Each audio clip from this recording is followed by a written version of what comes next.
माननीय उपाध्यक्ष जी,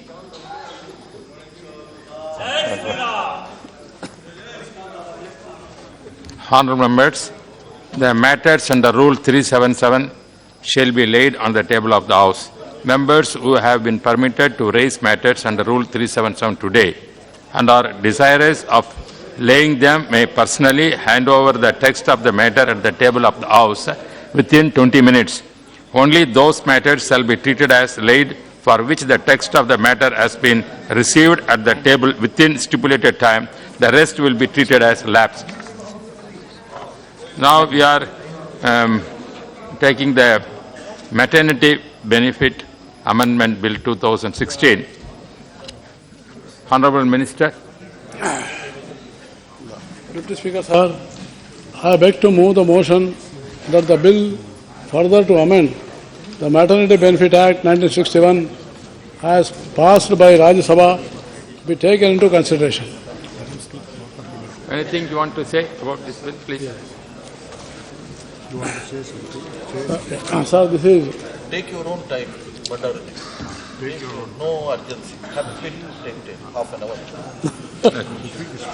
Sir, it is my honor and privilege to introduce this Progressive Maternity Benefit Bill 2016 in this August House.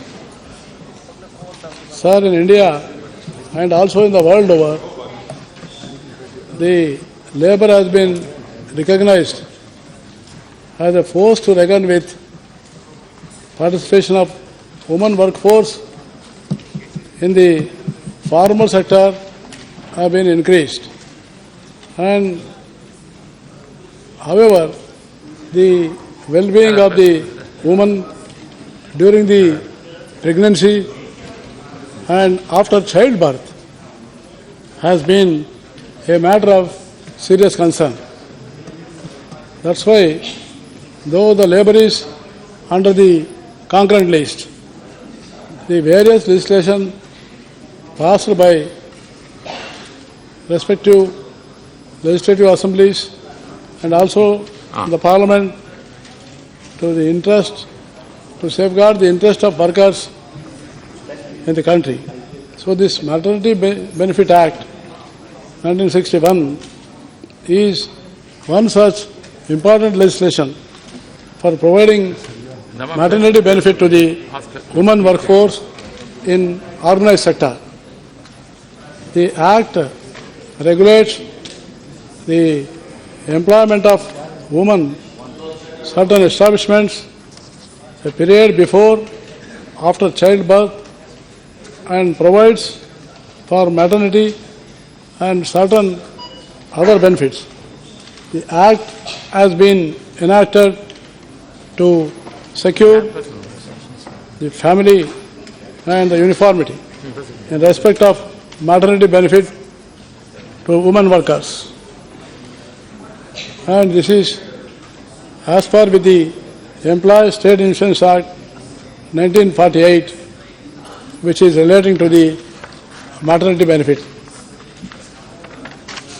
Deputy Speaker, sir, the Act in the first instance, it applies to mines, factories, circus industry, plantations, shop and or other establishment employing 10 or more persons, including any establishment belonging to the government except the ESIC Act which covers. It can also extend other establishments by the state government with the prior approval of the central government. Sir, the Act was amended in 2008. The earlier ceiling was only 250 rupees as a medical bonus under Maternity Benefit Acts in 61.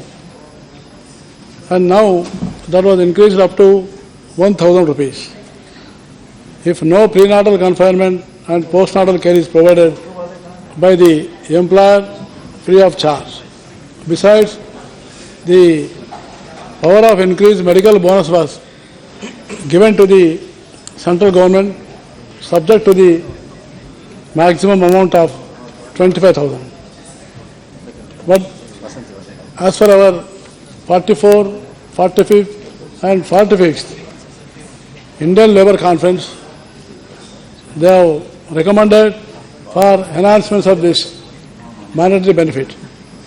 And also our Ministry of Women and Child Development has also requested our ministry to enhance the maternity leave under this act. And based on this ILC's recommendation and also with the Women and Child Welfare Development Ministries, along with many other organizations, we have now proposed to increase the maternity benefit from 12 weeks to 26 weeks for 2 surviving children and 12 weeks for more than 2 children.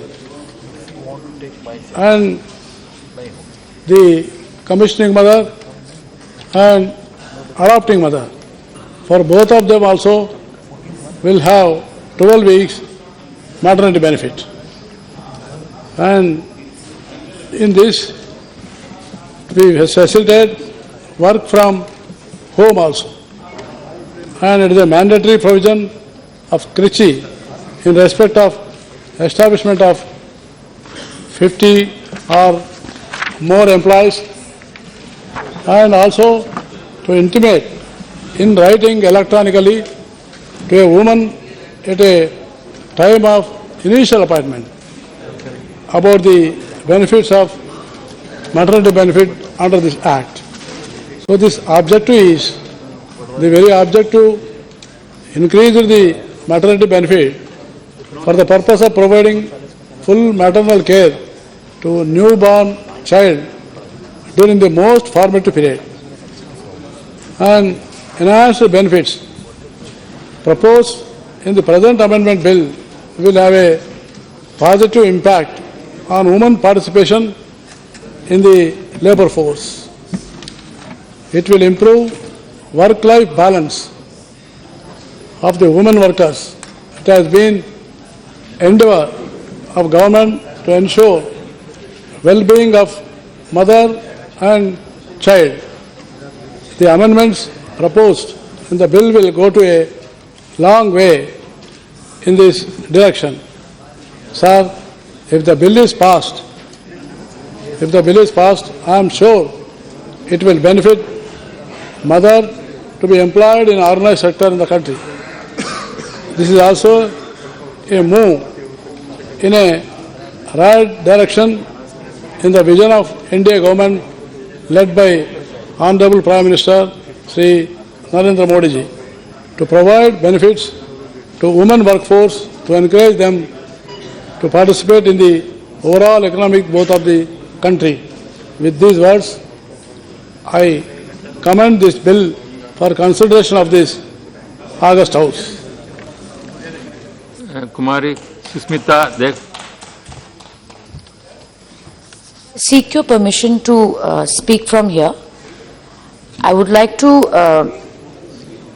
thank you, sir, that the Maternity Benefit Bill 2016 is an important bill, and I was just crossing my mind this morning whether this bill has been brought today in light of the fact that yesterday was the International Women's Day.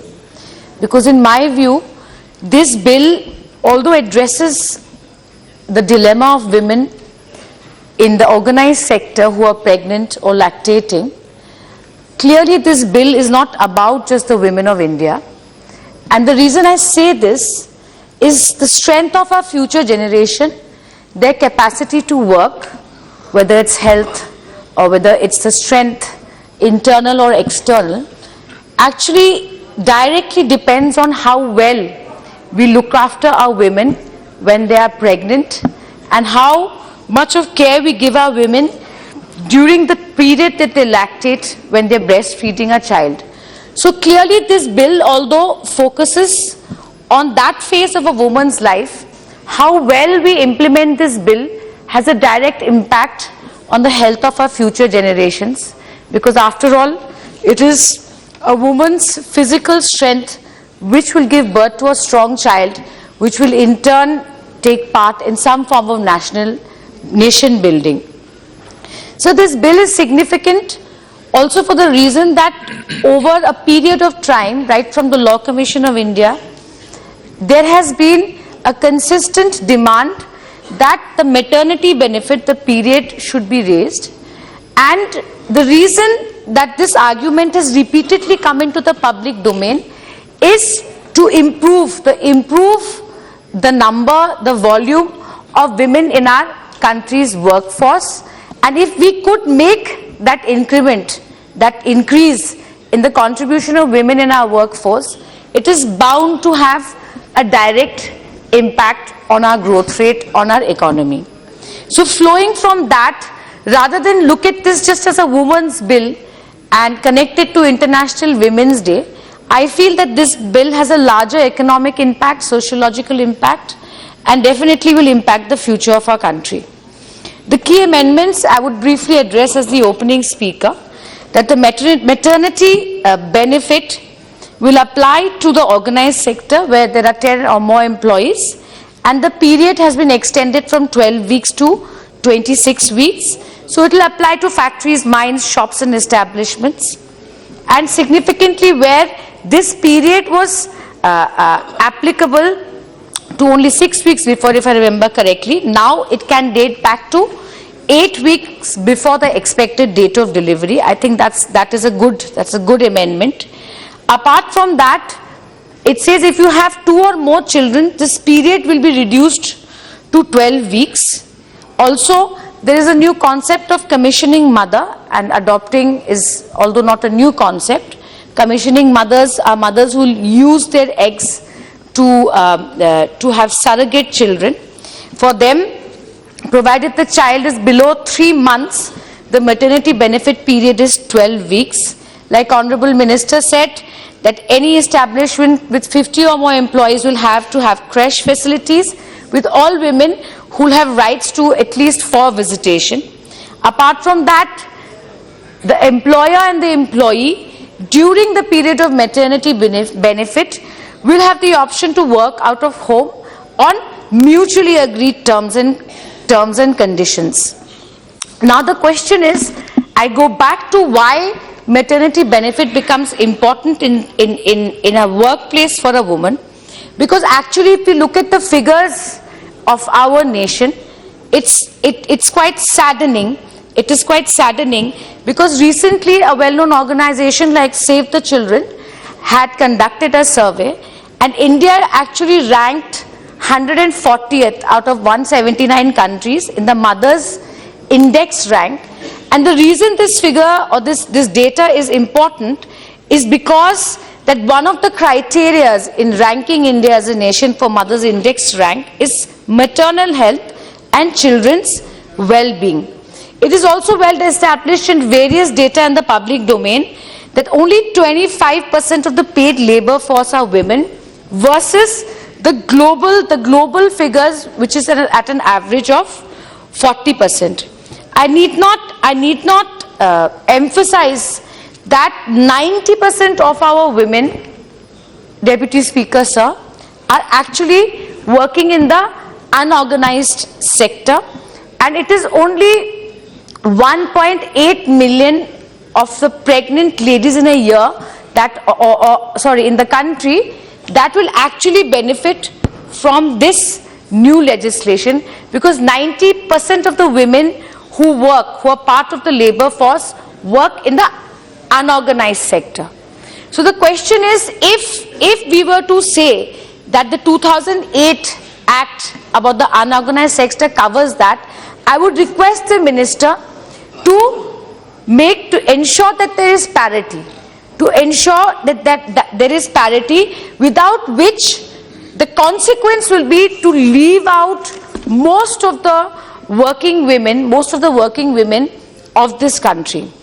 Apart from that, sir, we talk about maternity benefit, it has a direct impact on treating a man and a woman equally in a workplace. Whereas this bill looks very progressive, but my greatest fear is that will it act as a deterrent in the private sector?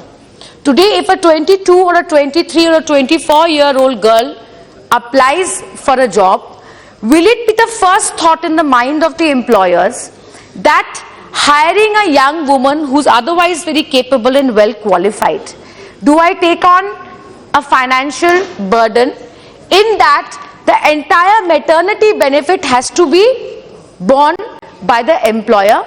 There is no provision for government funding. There is no provision of social insurance which exists in many other developed nations. So I wonder whether this benefit to a woman will be counterproductive when it comes to increasing employability of women in our workforce.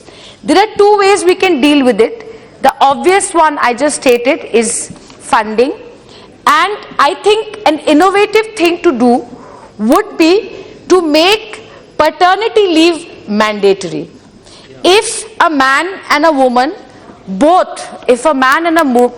both entitled to that, the presumption would be that just like a woman would avail it, there's every chance that a man will avail it, and therefore it does not work as a disadvantage for the woman, sir.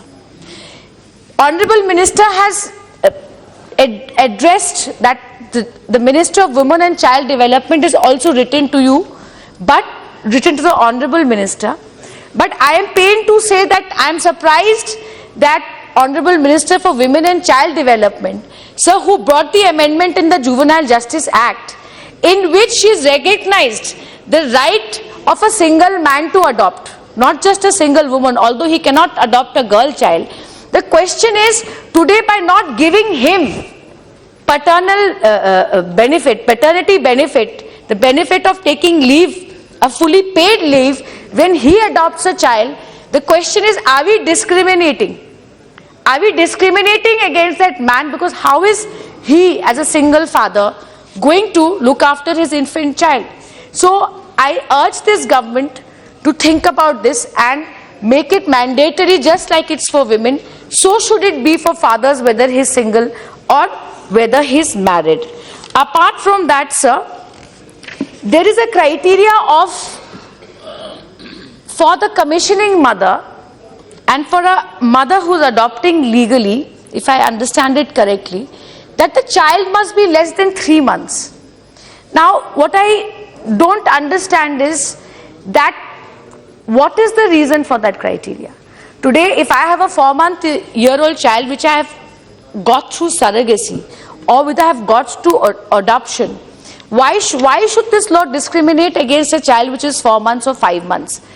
If there is any justification for it, then I hope that the Honorable Minister will clarify what is that justification.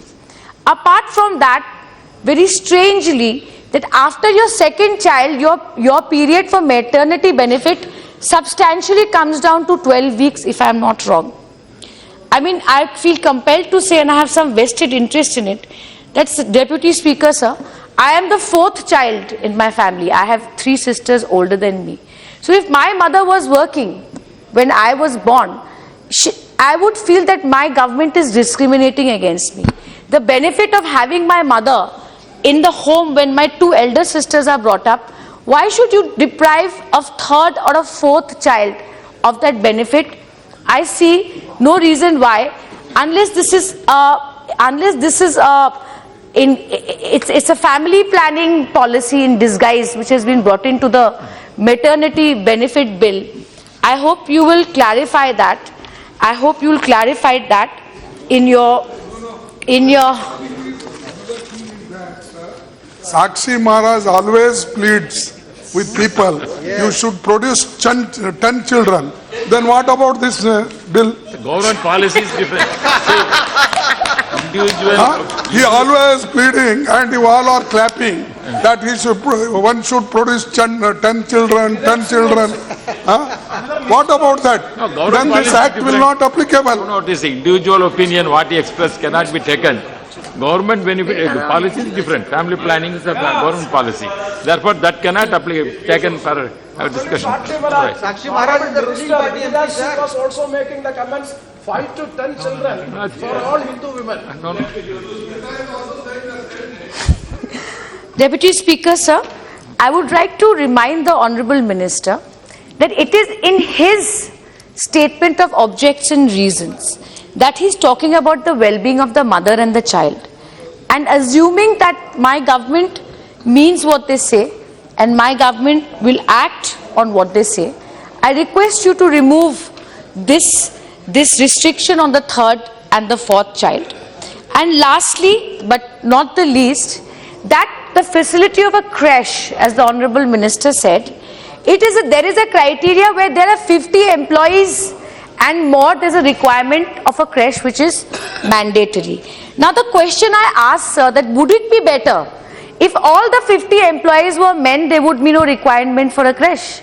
So the criteria should be rephrased to say where any establishment has 5 women or more, 3 women or more, or even 1 woman, whatever the Honourable Minister is saying, that's when a requirement of a creche should become mandatory. Otherwise, in an establishment of 50 male employees, how can it be mandatory? So I would end by saying that don't restrict it to 4 visits, because there are enough examples in the world where nursing breaks are encouraged and to whatever extent is required by the woman. It is very draconian to say 4, 3, 5, 2 times, because there is no logic to it in any legislation. I have to say, Honourable Minister, me and my colleagues were discussing, has brought so many reforms in the labour sector, but performance must be also followed by thoroughness and deep thought into what is the law that we are bringing, so that it actually serves its purpose. I hope that Honourable Minister will think about this. And I end my speech by saying, sir, that equality of men and women can never happen at birth. I think we are different. We are born differently, and that's the way nature meant it or God meant it. But we all have a duty, whether it's as members of the society or a minister of the government, to make those interventions which actually remove those physical barriers and actually meet what has been envisioned in the directive principles of the state policy in our constitution. With that, I end my speech and thank my party for giving me an opportunity. Dr. Pritam Munde.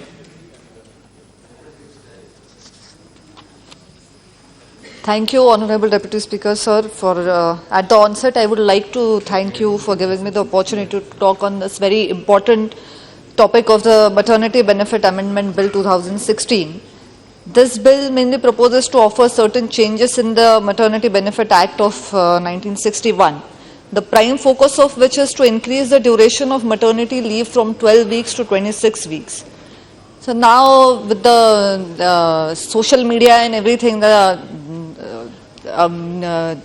information that is available to us now, everybody knows that the World Health Organization recommends that children must be exclusively breastfed till the age of 6 months for their better physical and mental development, as well as it also had certain maternity health benefits.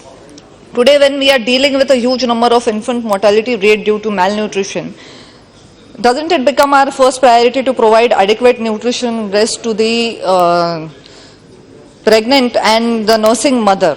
When we say India is the youngest country, that means we have a large number of young population. Is it important only to have young people in our country? Is it not important to have healthy young population? So I feel this increase in the maternity leave, that is very important point here. It also talks about providing 12 weeks leave to the commissioning mother and adopting mothers.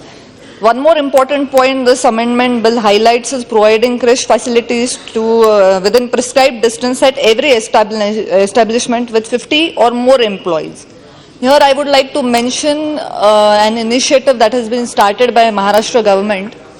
So there's a there's a special room provided in government setups, government offices called Hirkani Kaksh, where a nursing mother, a lactating mother can breastfeed her child even when she is at work. So I feel such initiatives can be started by other states, and even central government can start. So once we start such initiatives at the government offices, it's easier for us to implement it in private sector as well. So also the most important point here in this amendment is also letting the woman work from her home. That is also, if her job permits her to do so, that is also one important point. And the most important feature according to me, sir, here is the establishment. Every establishment has to inform a woman employee about the maternity benefits available to her. That is to be told her during her appointment in writing and electronically. But this, I feel, will be applicable only to the organized sectors. What about the unorganized sectors? Who will make these women employees aware of their benefits, that they are entitled to get the maternity benefits? If we talk about unorganized sectors, if we talk about workers who are not working in a bigger firm, or people who are working in farms, what about those workers? If we talk about sugarcane cutters, so these people, so they travel, migrate from district to district, not only district, they migrate through the states also. So when they are migrating more than 6 to 7 months a year, what facilities are we providing to those women? That is something to be looked after. This is what I feel. And if the government makes it compulsory for the government hospitals to counsel all the pregnant women, how we have counseling, pre-testing counseling compulsory for HIV patients. Similar counseling, I feel, is to be made compulsory when we are encouraging institutional deliveries. I feel the institutions also should inform the women about their right of maternity benefits, whether they belong to organized or unorganized sections. So then that's how we'll be able to reach out to a larger population. I don't think there is any other mode where you can reach the unorganized sector women and tell them about the benefits they can really avail. Women working in unorganized sector should be informed about Janani Suraksha Yojana and Matritva Sahyog Yojana, which will entitle them to be provided with rupees 6,000 for the birth of her child. Increasing the maternity leave will have financial concerns also. Few countries like Singapore, South Africa have a mixed model of working towards it, working toward the sources of funding.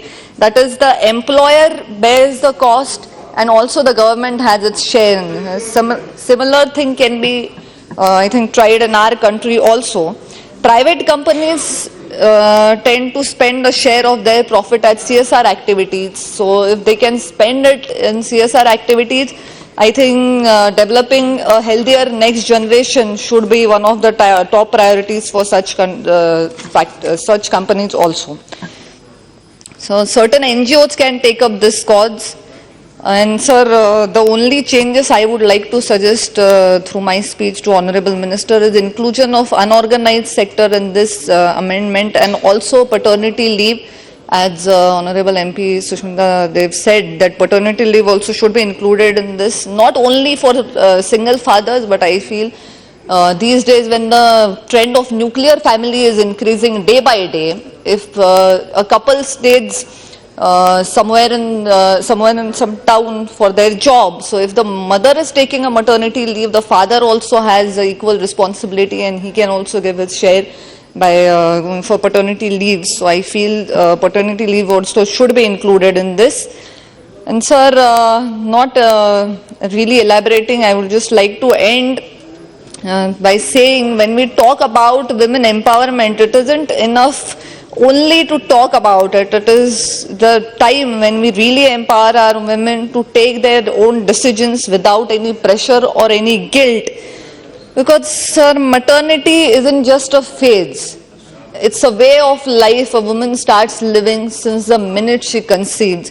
So why force her to choose between her job and her child's development? Why not empower her? Let us empower her to be a better mother, at the same time being a good professional or a breadwinner for her family.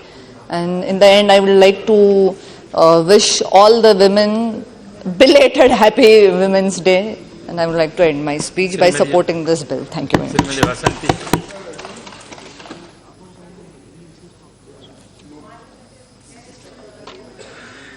இந்த அவையில் 2016ஆம் ஆண்டின் பேர்கால நலன்கள் திருத்த மசோதா மீதான விவாதத்தில் கலந்து கொண்டு பேச வாய்ப்பளித்ததற்கு எனது நன்றியை தெரிவித்துக் கொள்கிறேன். பெண்கள் நம் நாட்டின் கண்கள். பல்வேறு துறைகளிலும் பெண்கள் சாதனைப்படுத்தி வருகிறார்கள். மக்கள் தொகையில் பாதிக்கும் மேல் இருக்கும் அவர்களுக்கு உரிய உரிமைகள் தரப்பட வேண்டிய மிக அவசியம். அத்தகைய பெருமைமிகு பெண்ணினத்தின் நலனை சிறப்பாக பேணி காத்திட, குறிப்பாக பேறுகாலத்தின் போது அவர்களின் உடல் நலன் மற்றும் குழந்தைகளின் நலன் பேண இந்த மசோதா வகை செய்கிறது. உலக சுகாதார அமைப்பு போன்ற சுகாதாரத்துறையில் நிபுணத்துவம் வாய்ந்த பல உலக அமைப்புகளும் பெண்களுக்கு வழங்கப்படும் பேறுகால விடுப்பை குறைந்தது 24 வாரங்களாக உயர்த்த வேண்டும். அப்போதுதான் தாய் மற்றும் சேயின் நலன்கள் பாதுகாக்கப்படும் என்று கூறியுள்ளன. தொழிலாளர் சட்டங்களில் திருத்தங்களை கொண்டு வரவும், குறிப்பாக பேறுகால விடுப்பு காலத்தை 24 வாரங்களாக அதிகரிக்க வேண்டும் என்று 2015ஆம் ஆண்டில் இந்திய சட்ட ஆணையமும் வலியுறுத்தியது. அமைப்பு சாரா தொழிலாளர்களை இந்த பலன்களை பெற தகுதி வாய்ந்தவர்களாக ஆக்க வேண்டும் என்றும் சட்ட ஆணையம் பரிந்துரைக்க இருந்தது.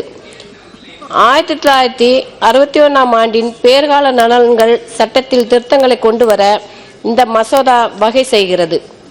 இந்த பின்னணியில் பெண்களுக்கான பேறுகால விடுப்பு காலத்தை 12 மாதங்களில் இருந்து 26 மாதங்களாக அதிகரிக்க வகை செய்ய இந்த மசோதா தற்போது மக்களவையில் விவாதத்துக்கு வந்திருக்கிறது. மாநிலங்களவையிலும் ஆகஸ்ட் மாதம் 11ஆம் தேதி இந்த மசோதா நிறைவேறியுள்ளது குறிப்பிடத்தக்கது. இவ்விஷயத்தை உலக அளவில் பார்த்தால் பிரிட்டனிலும் ஆஸ்திரேலியாவிலும் 52 வாரங்களுக்கு பேறுகாலத்தின் போது பெண்களுக்கு விடுமுறை வழங்கப்படுகிறது. நாம் இந்த விடுப்பு காலத்தை 26 வாரங்களாக அதிகரிப்பதன் மூலம் குறைந்தபட்சம் பாதியை தொட்டிருக்கிறோம். எனினும் மற்ற உலக நாடுகளோடு ஒப்பிடுகையில் 26 வார காலம் என்பது மெச்சத்தக்கதாகும். அரசு துறையில் இந்த விதிகளை அமல்படுத்துவது எளிதாக இருக்கும்.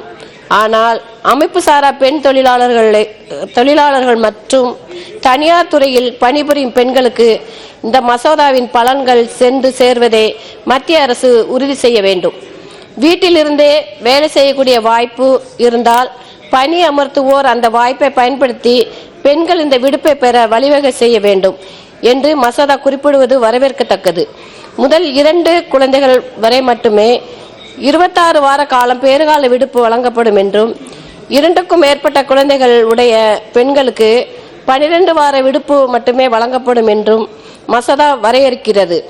மக்கள் தொகை பெருக்கத்தை தடுக்கும் நோக்கில் இந்த வரம்பு நிர்ணயிக்கப்பட்டதா என அறிய விரும்புகிறேன்.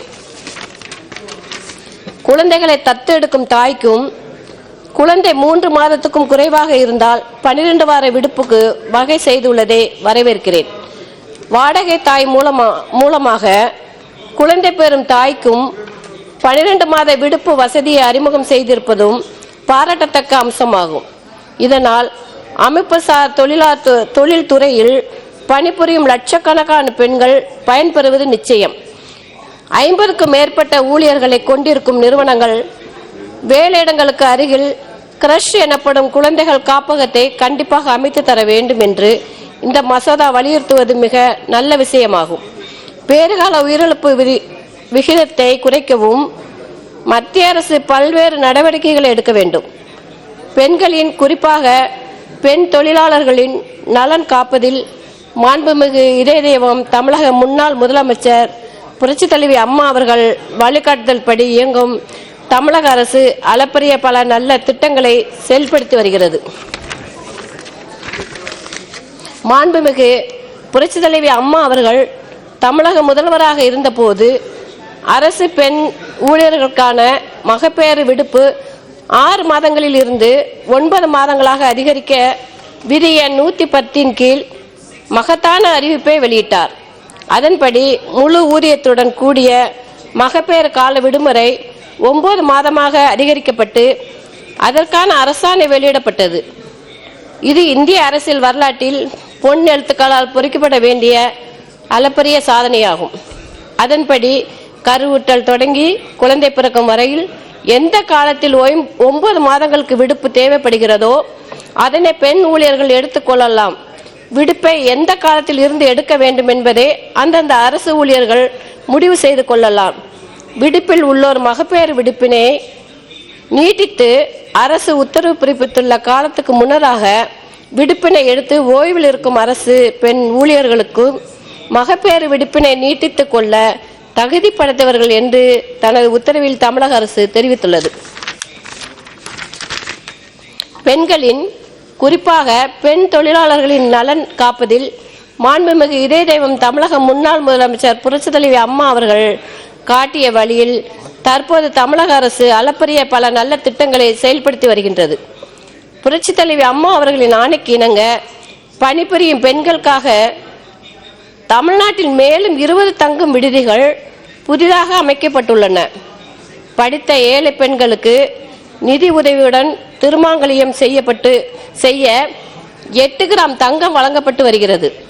தமிழக முதலமைச்சரின் பெண் குழந்தை பாதுகாப்பு திட்டத்தின் கீழ் ஆண்டுதோறும் சுமார் 2.5 லட்சம் பெண் குழந்தைகள் பயனடைந்து வருகின்றனர். பெண் குழந்தை பாதுகாப்பு திட்டத்தின் கீழ் முதிர்வு தொகை பெற வரம்பு வயது 20 18 தளர்த்தப்பட்டுள்ளது. நாட்டிலேயே முன்னோடி திட்டமான தொட்டில் குழந்தை திட்டம் தமிழகத்தில் செயல்படுத்தப்பட்டு பெண் குழந்தைகளின் வாழ்வு பாதுகாக்கப்படுகிறது. ஆண்டொன்றுக்கு ரூபாய் 1475 கோடி செலவில் ஒருங்கிணைந்த குழந்தை வளர்ச்சி பணிகள் திட்டம் ICDS மாநிலத்தில் சிறப்பாக செயல்படுத்தப்படுகிறது. இதன் மூலம் சுமார் 24,41,000 அங்கன்வாடி குழந்தைகளும் 6,88,000 கருவுற்ற பெண்கள் மற்றும் பாலூட்டும் தாய்மார்களும் பயனடைந்து வருகிறார்கள். தமிழ்நாட்டில் மேலும் ஒரு முன்னோடி திட்டமாக புலம்பெயர்ந்து வாழும் கூலி தொழிலாளர்கள் குடும்பங்களுக்கென நடமாடும் அங்கன்வாடி சேவைகளும் வழங்கப்பட்டு வருகின்றன. தமிழகத்தில் செயல்படும் அம்மா உணவகங்கள் மூலமாக பல்வேறு பெண் தொழிலாளர்களுக்கு மலிவு விலையில் உணவு கிடைக்கிறது. உடல் நலமும் பேணி காக்கப்படுகிறது. தமிழகத்தில் மாண்புமிகு இதய தெய்வம் புரட்சித் தலைவி அம்மா அவர்கள் செயல்படுத்தியது போல் பணிபுரியும் பெண் தொழிலாளர்களுக்கான பல்வேறு நலத்திட்டங்களுக்கு மத்திய அரசு போதுமான நிதி ஆதாரங்களை வழங்க வேண்டும். அதோடு நல்ல திட்டம் எனில் நாடு முழுவதும் அதனை செயல்படுத்த முன்வர வேண்டும். இந்த பேறுகால நலன்கள் திருத்த மசோதாவை நான் மனதார வரவேற்கிறேன். நன்றி, வணக்கம். Doctor ரத்னாஜி. At the very outset, I would like to state that these bill is welcome as it extends maternity leave to 26 from the present 12 weeks. As the House is aware that the state bill seeks to increase maternity leave from 12 weeks to 26 weeks for 2 surviving children, and the state will be applicable to all establishments employing 10 or more people. The bill also provides 12 weeks leave for commissioning and adopting mothers and makes it mandatory to provide increased facility for establishment where the number of workers 50 and above. At present, the Maternity Benefit Act does not provide any maternity leave for commissioning and adopting mothers. Hence, I have apprehension because no establishment will be willing to follow this provision for the law. Hence, I would suggest that the monitoring mechanism should be strictly adhering to the provisions of the Act should be put in place in organized and unorganized sector. The legislation must include decentralized grievance redressal system from non-implementation of the Act. But women in unorganized sector, including government frontline workers like ASHA workers, who provide maternal health care linkage to all women, midday meal worker, Anganwadi worker and helper, and women working under Mahatma Gandhi Narega do not get any wage compensation during pregnancy and childhood. The object of maternity leave and benefit is to protect the dignity of motherhood by providing for full and healthy maintenance of a woman and a child when she is not working. In today's age, more and more women are joining the workforce, and in this scenario, it is important to ensure that a woman striving for self-sufficiency does not have to compromise on her role as a caregiver to her child. Studies have shown that longer maternity leaves are likely to produce health benefit. Expectant and nursing mothers require special protection to prevent harm to their own health and infant's health. They need adequate time to give birth, to recover, to nurse their children. At the same time, they also require protection to ensure that they will not lose their job simply because of pregnancy and maternity leave. Such protection ensures a woman equal access to employment. Sir, women are estimated to be only 30% of all economically active individuals, even though they account for 48% of the population. Only 1% of women are employed in state and central governments, and 3% is legislative, management and senior official positions. Maternity benefits are crucial as malnutrition continues to be a huge hurdle. In India, almost 1 in every 3 children, or an alarming 4.8 crore children, are stunted. Without benefits, it often becomes difficult for a single mother to provide adequate nutrition for her child. A mother also has to ensure that her child is fully immunized against all types of diseases. India is still long way off from securing 100% immunization for all children. In fact, the first phase of National Family Health Survey 2015-16 revealed that the highest percentage of fully immunized children are from Goa, Sikkim, Puducherry and West Bengal. Indira Gandhi Matriva Sahayog Jojana is conditional cash transfer scheme for improved health and nutrition of pregnant and lactating mothers. This scheme is being implemented in 52 districts for women above the age of 19 years for their first 2 births. It is estimated that about 3 crore women get pregnant every year. If rupees 60,000 is given to each of them, then rupees 18,000 crore is needed every year. However, in the present budget, only rupees 400 crore has been allocated to the scheme. This needs to be reduced by the government. Sir, I would like to mention something about my state. In West Bengal, what is doing for pregnant women. In the case of construction workers in unorganized sector, baby boy is given an amount of rupees 6,000 and baby girl rupees 12,000. If the woman stays in hospital even after 3 days, per day rupees 200 is given. Earlier we lived in a joint family where when a newborn is arrived, the whole family tend to the newborn. Now we have a nuclear family wherein we have none to take care of the newborn. Everything mother and father have to do to take care of the newborn. Hence there is a need for certain facilities for the father also, that is the paternal leave. In our state, West Bengal, our Chief Minister is giving paternity leave for 30 days. In the bill it is stated, in other cases, the existing period of 12 weeks maternity benefits shall continue. That those women have more than two children would be given 12 weeks of maternity leave. Hence, I would like to suggest to the Honourable Minister to have a relook at this, because how would the mother do with the 12 weeks leave, as she need more time to bring the child to a certain stage before she joins the work. Hope the Honourable Minister would respond to this. Let there be a clear-cut method of extending 26 of maternity leave as per the bill. It is when would the mother goes on leave, when would this 26 of maternity leave would start. For example, 2 months before delivery and 4 months after delivery, I think would be ideal as far as I am concerned.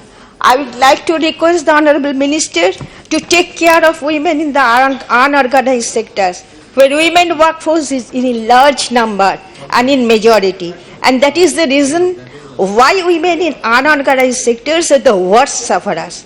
Hope the Honourable Minister would pay special emphasis on women workers in the unorganized sector. I appreciate the thought the government has put behind the bill. We also need to work towards building a future where women hold an equal stake in every aspect of India's social, political, and economic life. For a child, the most important person in their life is the mother.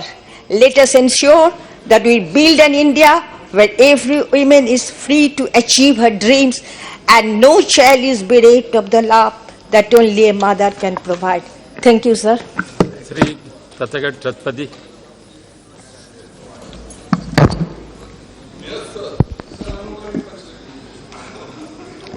Sir, I am the